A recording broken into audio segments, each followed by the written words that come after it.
இப்ப நார்மலா தொடங்கின இந்த ஏர் டிராவல்ல இப்படி ஒரு மோனோபோலி, கிட்டத்தட்ட மோனோபோலியா வந்து இன்னைக்கு இண்டிகோ வந்து இண்டிகோ வச்சதான் டொமஸ்டிக் ஏர்லைன்ஸ் சட்டம் அப்படிங்கிற மாதிரி வந்து நின்று அவங்க எல்லா பிளைட்டையும் துணிகரமா கேன்சல் பண்றாங்க.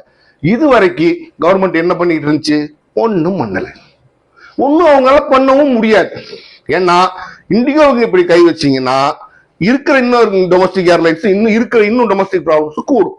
அப்ப அதை அவங்களால தடவி கொடுத்து ராஜா ராஜா ராஜா கொக்கே கொக்கே பூ போடுகிற மாதிரி தடவி கொடுத்தா அவங்க வேலை வாங்கணும். அப்படி ஒரு சூழ்நிலைக்கு இன்றைக்கு இந்திய உள்நாட்டு விமான சேவையை கொண்டு விட்டது இந்த அரசு தாங்கிறத அவங்க மறுக்கவே முடியாது. அப்போ இண்டிகோட சிஇஓ ஒரு வெளிநாட்டுக்காரர் அவர் வந்து என்ன சொல்றாரு, நாங்க எல்லாம் முடிஞ்ச திடீர்னு சொன்னீங்க எல்லா பிளைட்டையும் ஒன்றும் பண்ண முடியாதுன்னு. அரசாங்கம் தான் போட்ட சட்டத்தை இன்னைக்கு ரிலாக்ஸ் பண்ணது. இப்படி பொதுமக்கள் பிளைட் சேஃப்டிக்காகவும் விமான பாதுகாப்புக்காகவும் மக்களோட பாதுகாப்பும் கொண்ட ஒரு சட்டத்தை ஒரே செகண்ட்ல அவங்க சொன்னான்னு அவங்க பின்னால போட்டாங்க. ஏன்?